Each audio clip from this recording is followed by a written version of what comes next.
Hello and welcome to Planet Pulse on Firstpost. The Earth is constantly changing, and in recent years for the worse. Summers are getting hotter and winters harsher. Rising sea levels, floods, drought, wildfires, and torrential rains have been disrupting lives across continents. The fight against climate change is needed now more than ever. On the show, we bring you all the top stories on the climate crisis, its causes, its brutal effects, and the warriors helping to fight the menace.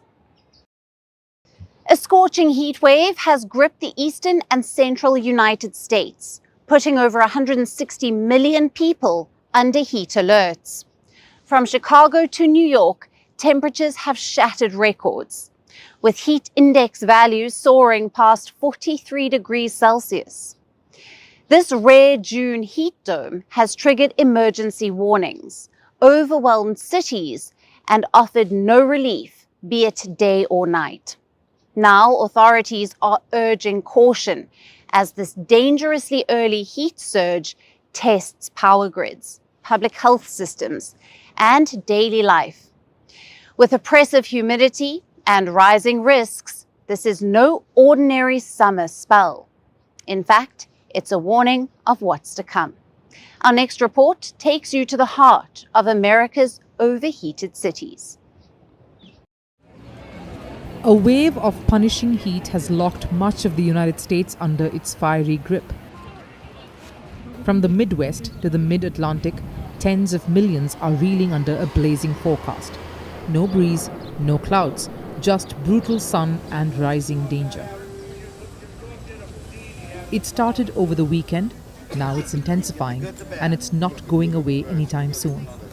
More than 160 million people are under heat alerts. 75 million are facing extreme heat warnings. Cities across 29 states, from Chicago to Boston, from Detroit to Washington, D.C., are sweltering. The culprit? A massive heat dome, a high-pressure system that traps heat and humidity like a lid on a boiling pot. Because of this, heat dome records are already tumbling.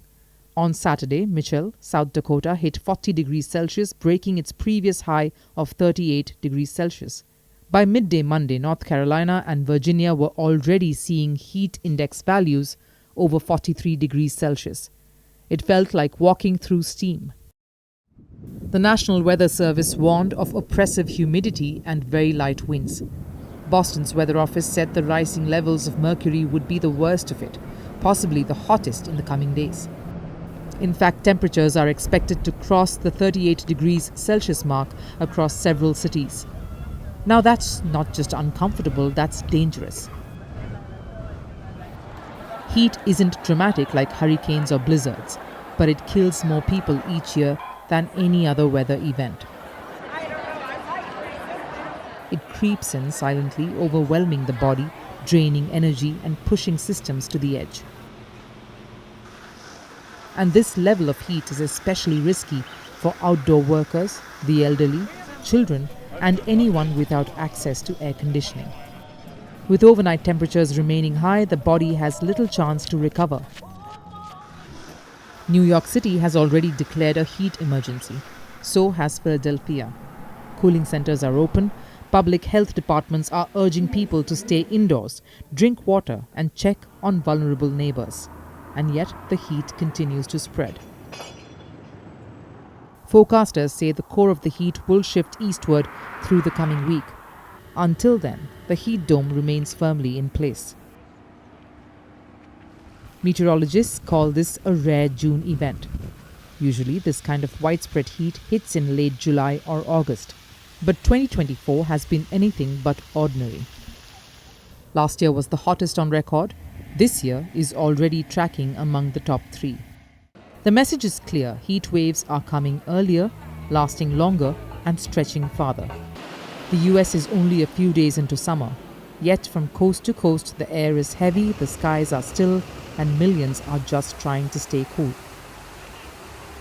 But as this first major heat wave scorches its way east, one chilling question lingers beneath the rising thermometer. What happens when July gets here? Who doesn't love some good climate litigation? It's mired in bureaucracy, it's a long, drawn-out process, and it has become a two-way street. You see, climate lawsuits are often filed against the likes of airlines or fossil fuel companies to hold them accountable and to advance climate action. But now, a shift is in play. Climate litigation is also being used to halt climate action, and courts everywhere have become a battlefield. So now climate activists have upped their game. They are now taking on entire governments. Countries are being sued over their climate inaction. The question is, does it even work? And can governments be forced to act? Here's a report. Klimaschützern gibt es einen alten Trick, kann es sein? Over the past few years, courts have become a battleground for climate action, and climate lawsuits have exploded the world over.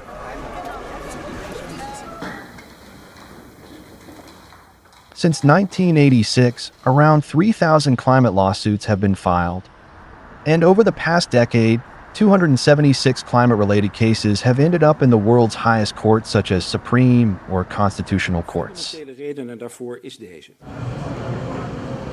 Most of these cases have been filed against everyone from governments to airlines or fossil fuel companies, and the broader goal is this: to advance climate action.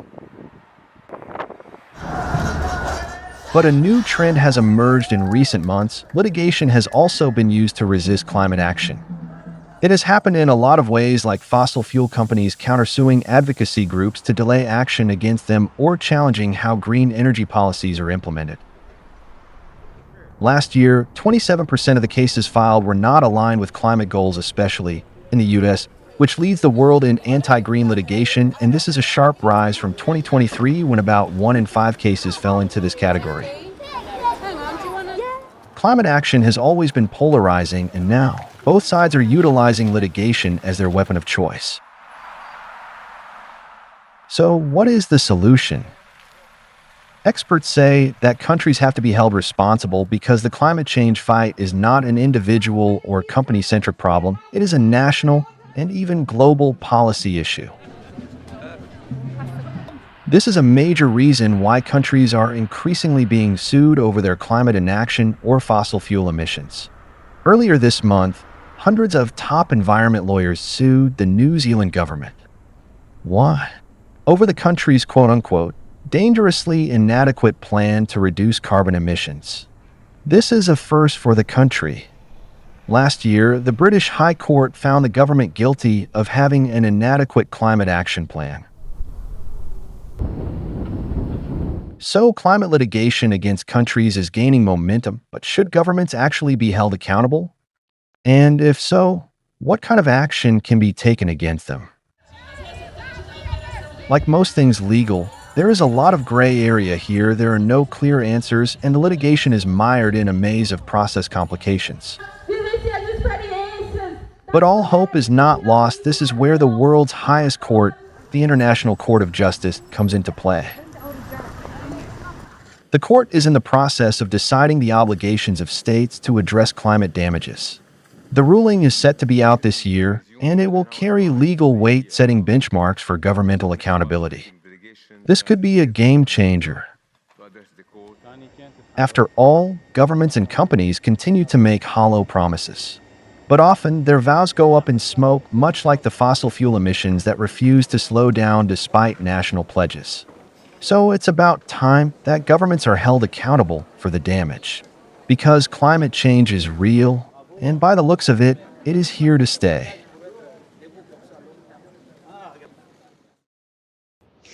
Now, imagine taking a deep breath only to find poison in every gulp. That's the reality for marine life today. From sea turtles to blue whales, our oceans are no longer a safe haven, but a soup of microplastics. And it's not just what's floating on the surface. New research shows the threat runs deeper and deadlier than ever. In our next report, we dive into the heartbreaking truth: how sea creatures are drowning in plastic they can't escape, and what it means for the planet's future. The ocean, once a sanctuary for the planet's most majestic creatures, has become a silent graveyard of plastic. From the gentle glide of sea turtles to the haunting songs of blue whales, over 1,200 marine species are now choking on the remnants of human convenience. They are not caught in six-pack rings or nets. They are drowning in something even smaller, microplastics, invisible to the naked eye, yet deadly in every gulp. In nearly 200 species of fish sampled across 24 countries, scientists discovered a terrifying consistency. 2/3 had microplastics in their bodies. But it's not just the fish. Hermit crabs, squat lobsters and deep-sea predators all have microplastic pollution embedded deep within.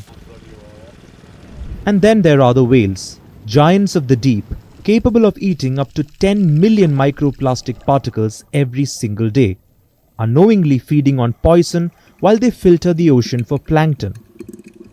Some of these particles are now part of their flesh, their bodies, their lives. Every wave carries a secret. Fragments of plastics so small, so insidious, they have reached every corner of the ocean, from sunlit coral reefs to pitch-black trenches. A new research from Tel Aviv University has revealed a fresh horror. Filter-feeding marine creatures aren't just the victims, they are becoming vessels that change microplastics in deadly ways. The study focused on ascidians, bizarre jelly-like organisms that filters the ocean for nutrients. But when they consume plastic, the results are disturbing. Polystyrene, one of the most common plastics, is filtered and re-released by ascidians in alarming amounts, re-entering the ecosystem unchanged and more widespread. Polylactic acid, often marketed as eco-friendly, doesn't just disappear. It breaks down inside the creatures into smaller, nearly invisible nanoparticles. These are even more dangerous, slipping past biological defenses and entering cells, tissues, and potentially the food chain that leads directly to us. Microplastics don't just invade bodies, they starve ecosystems. The research showed that feces containing microplastics sink rapidly to the ocean floor.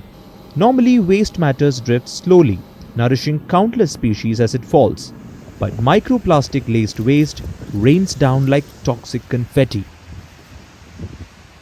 This leads to oxygen-depleting algal blooms, suffocating the seafloor in a dense green fog of death. Corals die, crabs vanish, and the circle of life breaks.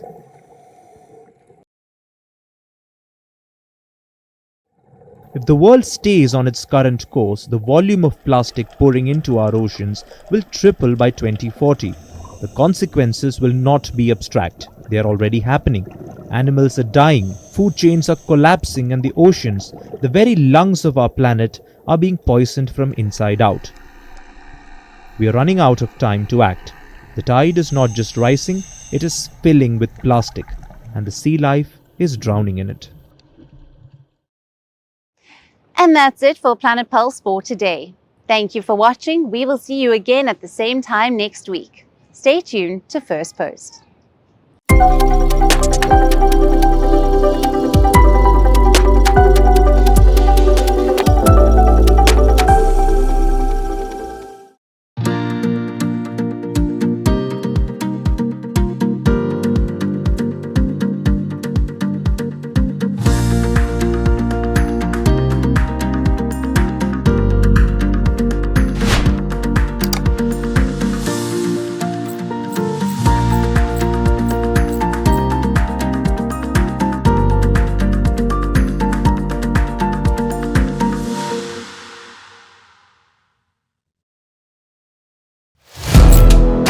Firstpost now available in 9 languages on YouTube. English, Stands at $36 trillion. French, Le FMI, comme German, Geschäftsführenden Direktor, Hindi, $30 trillion ka karjo. Indonesian, Pemerintah tanpa pemeriksaan. Italian, Sekali radikali. Japanese, $4 trilhões. Portuguese, Por causa do próprio balanço patrimonial. Spanish, Beautiful bill. Go to Settings, click on Audio Track and select a language of your choice. Be the first to know what's happening around you in your first language. Firstpost.